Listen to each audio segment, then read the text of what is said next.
My God, was that actually the news? And now for some level-headed analyzation thereof.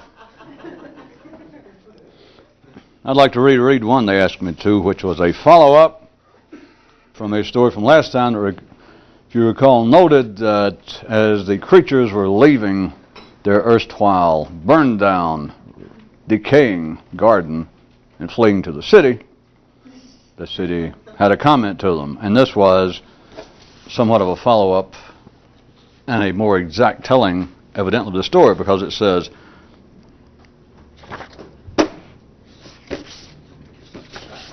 I'll tell you what it said. What the city actually said when the people began to enter it in flight from their erstwhile savage paradise was, welcome to your new home. See, the item last week was sort of a build-up. That if you wanted to do the news in your head as you're supposed to, you would understand that contrary to what collective thinking would have you believe, the past is not your home, it is not your past home, it can't be your future home, and anything that appears to be the collective home at the present is open to, from some views, grave suspicion. Because if the collective says it's home right now, then about the best you can expect is it may be a place that you will be allowed, if not forced to, smile as herds and herds of cows piss on your foot, run over your foot, and all the while you must be fashionable. To remain sane was the point. So the trick is, in such stories, news items as this allegorical city, what would appear to be man's contemporaneous best view of his civilized existence at any particular time, that being the city, that it is man's own genetic system saying to him, at any particular time, no matter where he looks, if he's just ordinary insane and part of the collective herd, is that his own mind is saying, welcome home, but it's saying, welcome to your new home. And to the collective, of course, it always seems as though it is just barely out of their little hoof grasp. And of course, if that upsets you, there's always many of our fine institutions, such as religions, to take up the slack and say, don't worry about it. All you got to do is die. And many sheep and cows evidently feel much better about that and sleep at night. And don't laugh. They can sleep standing up. Can you? Think about that. There is a news item in there that I don't think has been reported yet. I know it hadn't been reported. It has to do with the fact that creatures with brains, with a nervous system that is up to the point, as physiology refers to it now, as a cortical area of the brain, that such animals cannot, including man, cannot sleep except in a supine position. They must lay their little heads down. You don't like to think about that? How about a cow, a horse? Something that could, whip the shit out of you, run faster than you, stronger than you, probably makes better wages than you do. They can get tired and stand there and go and take a nap. And you can't. In fact, I might point out that the more civilized that people apparently become at city level, it seems as though the more that they must, at least they pay more attention to having a nice bed. They worry about orthopedic mattresses. They worry about having the right kind of clothing in which to sleep. In other words, sleep becomes a what? A big deal. You've got to set aside enough time. And one more time, think back. A Knox. Sitting out there and then get tired and go, oh, what the hell? And I don't mean just a fast nap. It can get 8 hours. And wake right up, no coffee, no nothing, and go to work.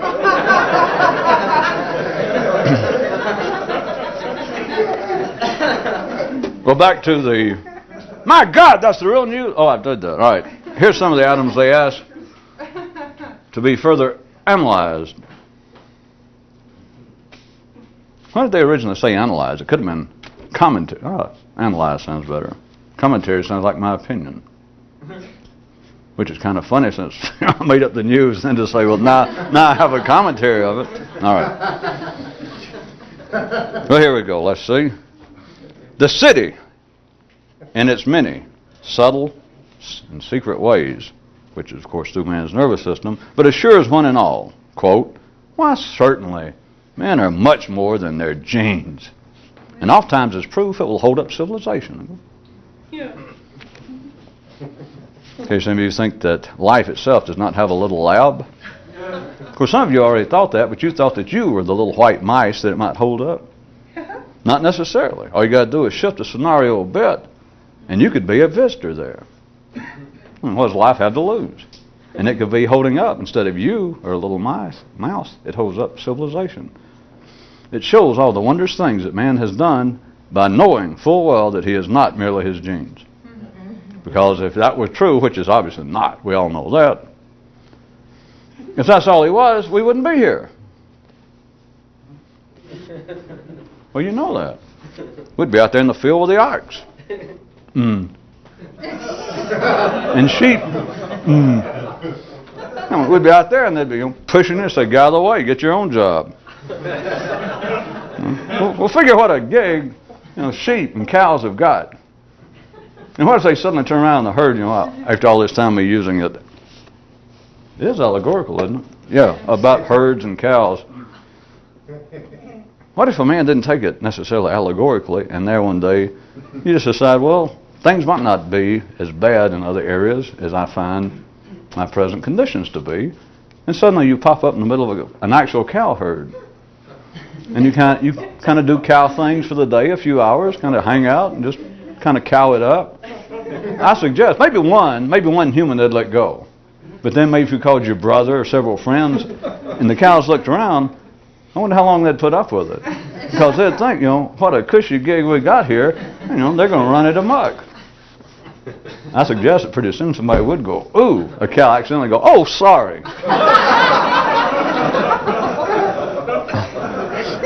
And those of you that only suffer the indignities and joys of small running maladies, turned ankles and all that, if you don't know, it is a singular thrill to have a 2,500-pound beast go, oops.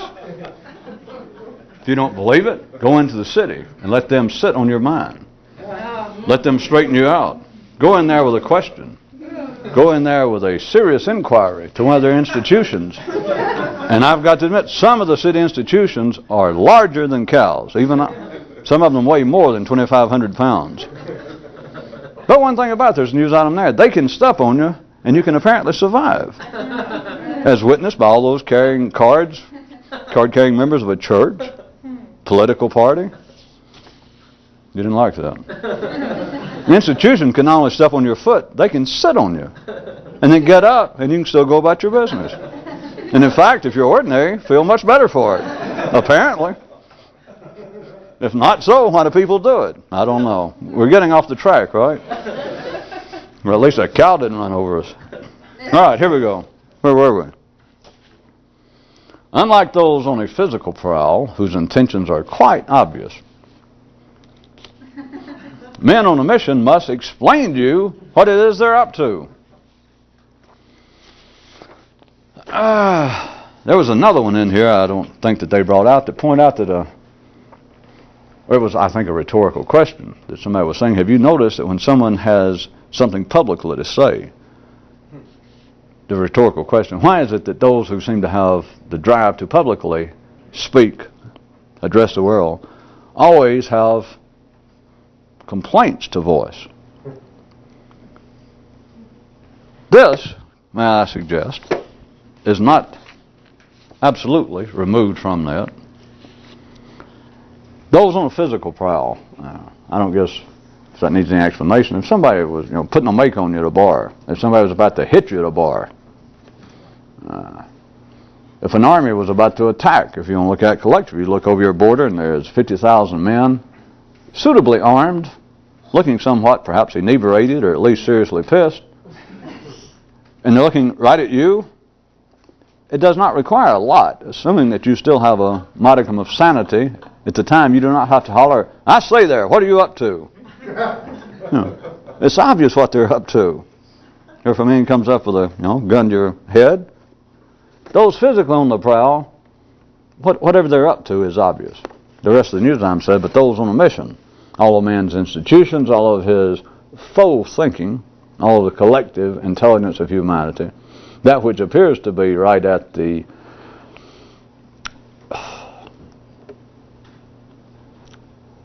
front ranks, fronter ranks, I know there's no such word, but I couldn't resist. At the fronter ranks, which is, of course, the collective area of the man's intelligence, anyway, where he seems to be going, what seems to be his neural headlights, at least bouncing back off of something that, yes, that's where we're going. Any day now we'll all be blah, blah, blah. That's man on a mission. But man on a mission taken from the collective now back to an individual that you see constantly, and we'll start the easy way out there. Men on a mission as opposed to somebody physically on the prowl. A knocks at your door. You open the door, and if it is the first part of the news item, someone physically on the prowl, you open the door, and as soon as you open the door, there's a gun right here. This does not require a great deal of conversation. It's pretty obvious, more or less, what's going on. And you open the door, and it's a man on a mission. A couple of guys with bicycles and black suits. Whatever it is, whatever their fashion statement is now. It's some nice, sincere-looking people with tracts in their hand. And I don't mean cow tracts on the ground. CT.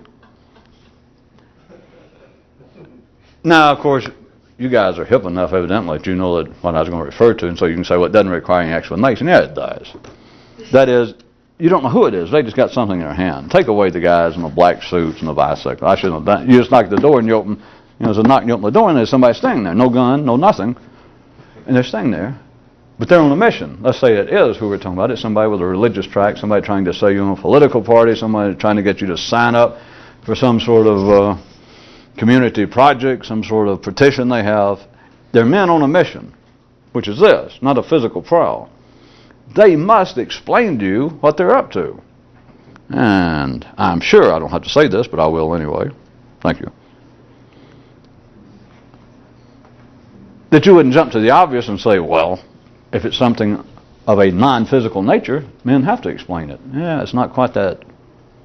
It is that simple, but if you dismiss it that way and say, well, that doesn't make any sense, it makes too much sense. Why is it? If you can think, now you have to ask yourself this.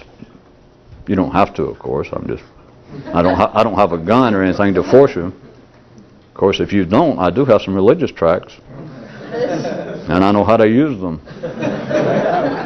That is, I'll give them to you, then you'll be sorry.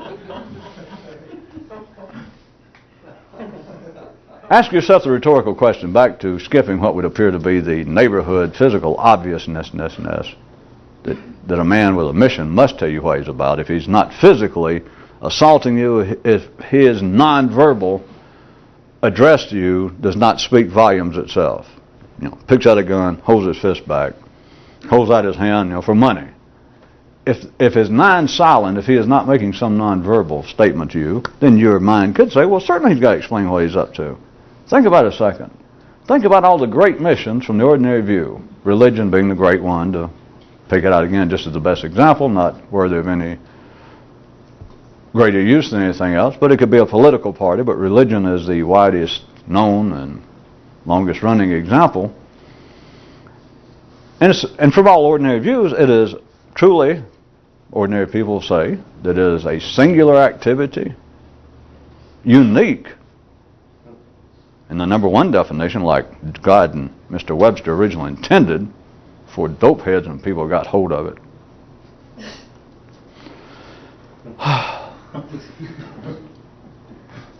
Teeny bit of, we've been through that though, haven't we? Linguistic. Religion would seem to be, according to them, the most unusual, the supreme human endeavor, the greatest effort that a man can make, the greatest goals in mind to which humans can aspire, to some way learn the secrets of the universe, get in touch with cosmic forces, whatever they want to call it. All right, let's just accept that hey, that is a bit higher up the probably civilized evolutionary scale of effort for man than perhaps, I don't know, putting some fresh black walls on your tires, some of that dressing, or washing your hair. If it's that great, think about it now. Why does it require such detailed explanations? Why would it not be obvious? Men on a mission. And now you can forget the guys at the door. Because you got the little men in you. That's the only reason it's funny. Because everybody got all these little guys in black suits. They're boring, bland, and drive you nuts. Of course, I think most of you call it what? Thinking? Or daydreaming? Always knocking. Yeah. And it's always the same shit over there. Yeah. If it's all that important, and it doesn't have to be, of course, religion, then I can be such things as, well, you've got to get ahead in life. Which is all right, but, how many times are they going to knock on the door? And if that's so important, why must you be assisted? Why must you be encouraged? Why must life itself, at the civilized level, the collective level, seem to constantly be charged with exhorting you onward? By God, get up, go to work, amount to something. Quit smoking, take up smoking, quit drinking, drink a better brand of beer, drink some imported beer. Do something. I know, I made a critic.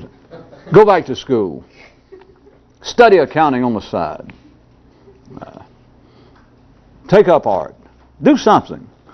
They're encouraging you to do better. That is men on a mission. It is at the collective level, of course. It is for the sake of all of us. It is better to have men, life doesn't need us to do this, but it's better to have men encouraged to go to night school, to take up art, than it is to encourage them, hey, get out of the house, go get drunk more and drive fast, and maybe beat up people, get in more fights and get arrested more often. That's what the former is better for life in general than the latter. And it's better for individuals if you're on the highways of life.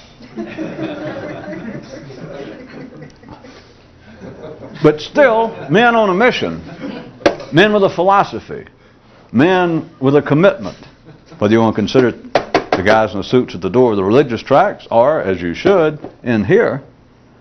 How about at the hormonal level? Let's take the news item and change it a little bit. Unlike those on the physical prowl, which is simply the hormonal level, unlike inside of your own body now, with your own doors, your own guys knocking on your own doors, and you playing out the full part instead of these guys on bicycles, inside of your own self, the hormones, they're on a physical prowl. They say, boy, are we horny, except they don't have to talk to you unless you're nuts.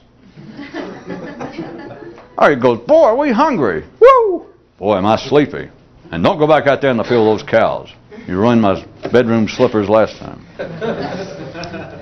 The hormones, unlike those on a physical prowl, the hormones on a prowl, the hormones moving consistently, to varying degrees, making themselves known to the individual, what they're up to is obvious. I'm hungry. You don't even have to say it. I'm horny. You don't have to say that. I'm sleepy. But then back, remember, this is original news item. Those, unlike those on a physical prowl whose intentions are quite obvious, dash, men on a mission must explain to you what they're up to. Back inside you, you get past the hormonal level, and you get into what we've been calling the neural level, the intellectual world of man, the one place where you are your own diverged path. There, the mind itself must continually explain to itself, to you. I know it seems like, if you're ordinary, it seems like other people are encouraging other people, that life itself, your family, the community, the institutions of life, that they seem to be encouraging. That they seem to be. Why do people keep going to church or synagogue? They hear the same stuff over and over. Why do people go to school over and over? They hear the same thing. But it seems as though, perhaps this week, there will be a further exposition. My understanding will increase. It will be a further elaboration on what's already been said, but it is still a continuing of the mind, that the institution, the mind itself, but as reflected with ordinary people, it's always out there. It must continue to tell itself what it's up to. Now, since some of you got it, when it seemed that I was picking on the religion, like, why does it have to keep telling you if it's that important? Now think back just to you. Forget all religions and institutions and politics. An average, an ordinary, sane person, his own mind. Now forget, what ordinary people, they say, well, my parents instilled it in me, it's the decent thing to do. Forget all that. It just happens. You got rats and roaches in your brain. Your nervous system is talking, and it continually explains to you what it's up to. Now, for those of you that thought you kind of smirked at me figuring out religion, think about this. That's your own brain. Every day having to tell you what it's up to. That's your brain. And you had the nerve to laugh when it seemed like when I was saying, well, how about religion keeps saying, well, this is the most important activity in which a man can involve himself. And if it is, how come it's not obvious? How come it's not as obvious as, hey, I'm horny? Hey, I'm hungry for religion. It has to continue to knock on your door. It has to continue to come back and see us again next week. And some of you want, ha, ha, ha.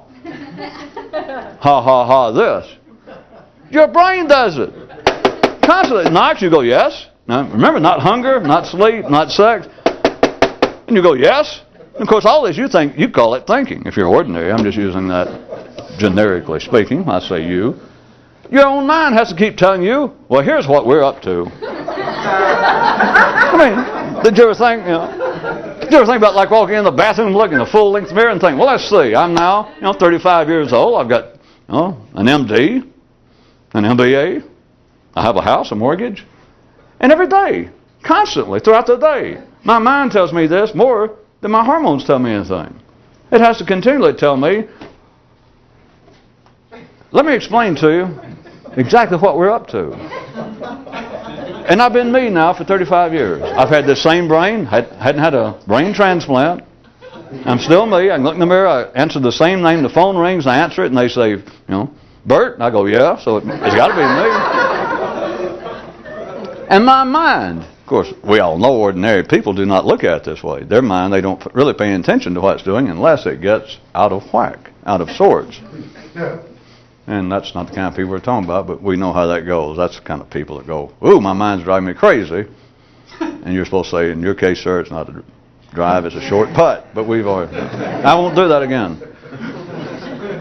An ordinary person does not give me a specific analyzation to their mind any more than they do the news. That's why they pay me to come analyze the news after I once make it up. But then ask yourself, back to laying off any sardonic glances and chuckles at religion and politics or anything else in life, anything external.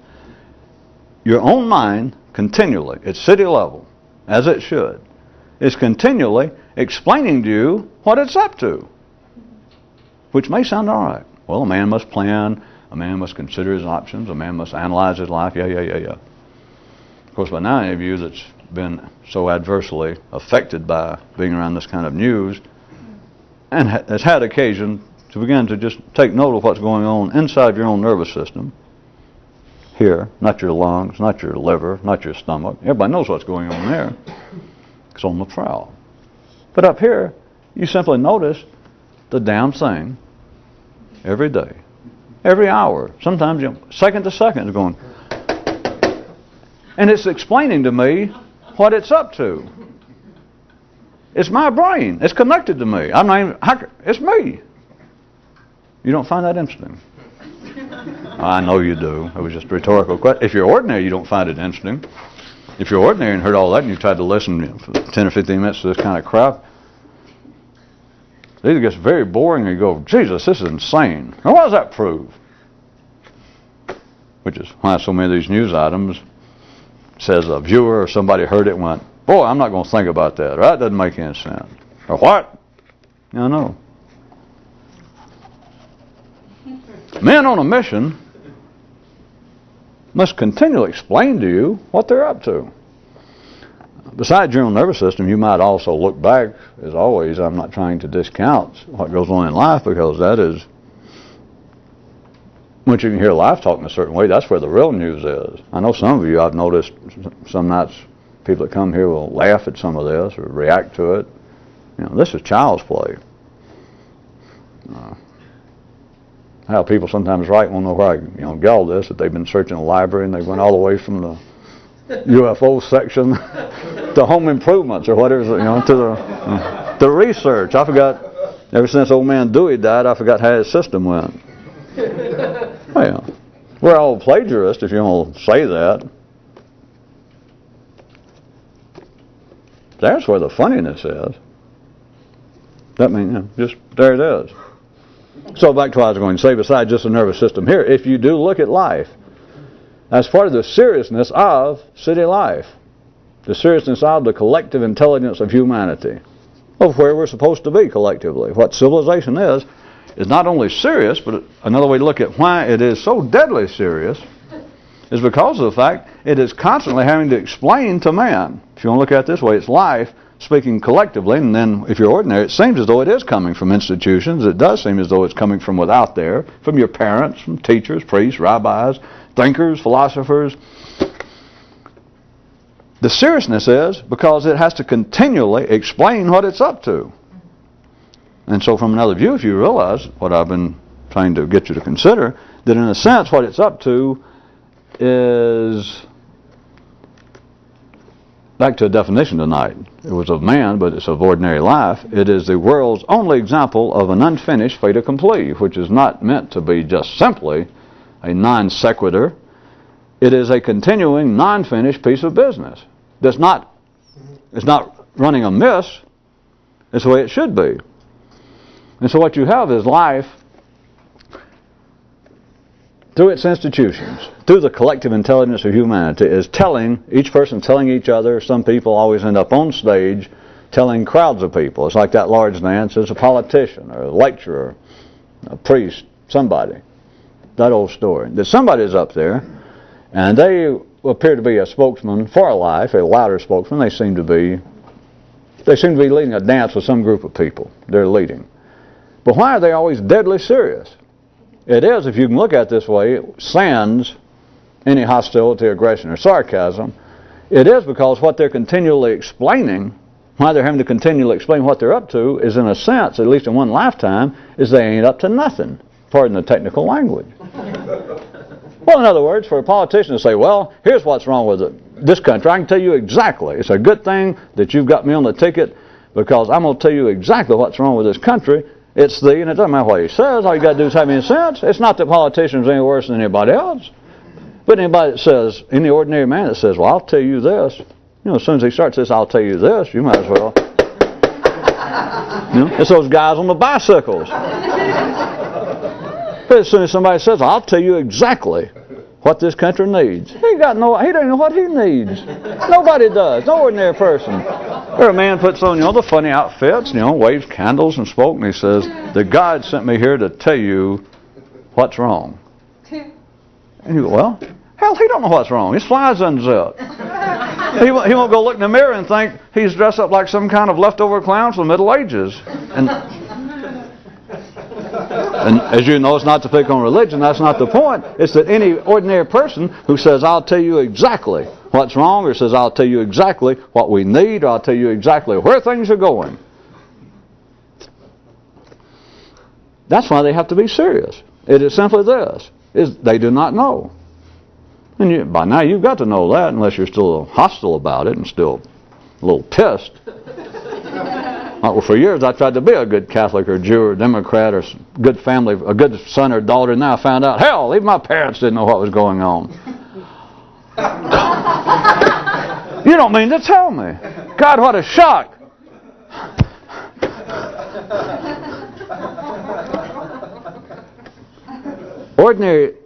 The collective intelligence of humanity simply does not know what's going on. Even they admit that in their finer moments. When they're trying to appear very intellectual and insightful, that's when they say, oh yes, none of us know what's going on. That's why we're in the positions of authority we are now. Have a little respect. They do not know what's going on. They do not know what we need. They do not know where things are going.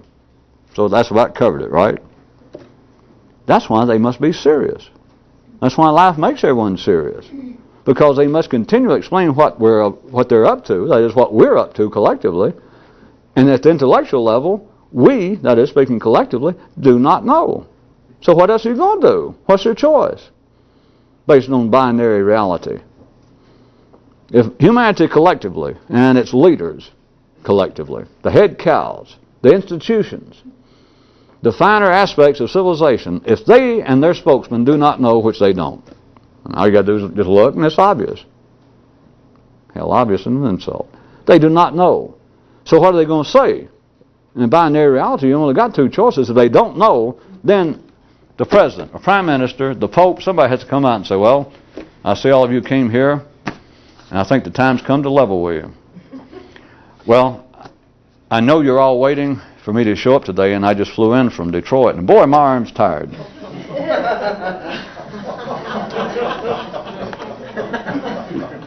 You're not going to be poping very long. There's no need to stand for election again if you're going to start that. You have to be serious. Well, notice, what is the choice? I assume you got the point. As crude, albeit as it may have been, but what if a man just came out and he says, well, I am delighted that you people have now elected me president, or I'm glad that I have now been appointed, whatever they call him, the archbishop. I am now in a position of authority. And I know you came here tonight to hear me speak on the dire economic straits in which we find ourselves, or the horrendous threat militarily under which we are now subjected by our unruly neighbors. So people are there to hear something. And a man says, and so I am now, without any doubt, in reality, not just de facto and titularly, but I am now the head of whatever this is, and I'm going to have to tell you the truth. I know I said many things to get in this position. I've studied it, and I'm going to tell you what. I ain't got a dead dog's idea. Not funny. Now, I'm not making a joke about I just flew in from Detroit. If he just says, I'm going to tell you people the truth. I mean, you had enough faith in me to elect me, or you had enough faith to come here, and I can't lie to you.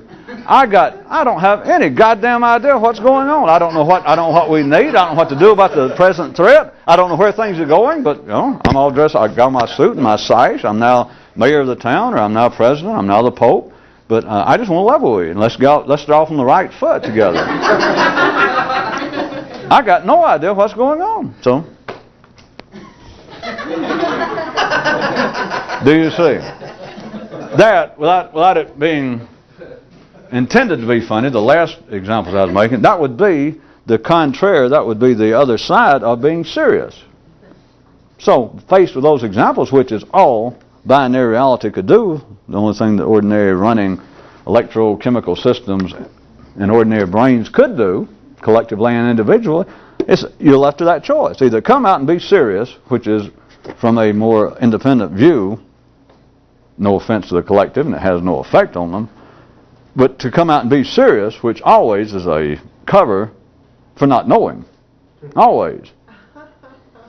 It would either be that or come out, and you might think, well, that one would be to be silly, but I was trying to narrow it down and refine it. It wouldn't have to be just silly. It wouldn't have to be just come out and be serious. Like the man said, well, it's a good thing you elected me president, because I know when I spoke to you before the election, I said that things were not looking good economically and some of our foreign relations. But I'm going to tell you the truth, it's even worse.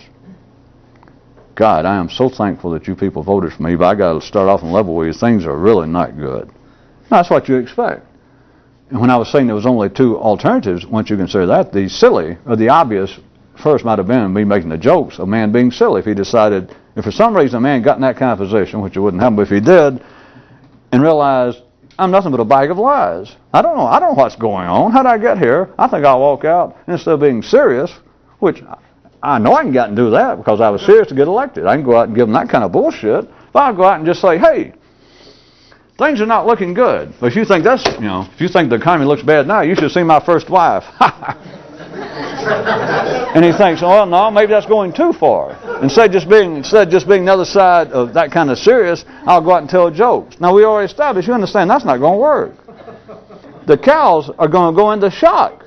Humanity would go into shock if the leaders came out and said, well, I know our neighbors are rattling swords and threatening to declare war on us, but before I get into that, a priest and two rabbis and an Irishman...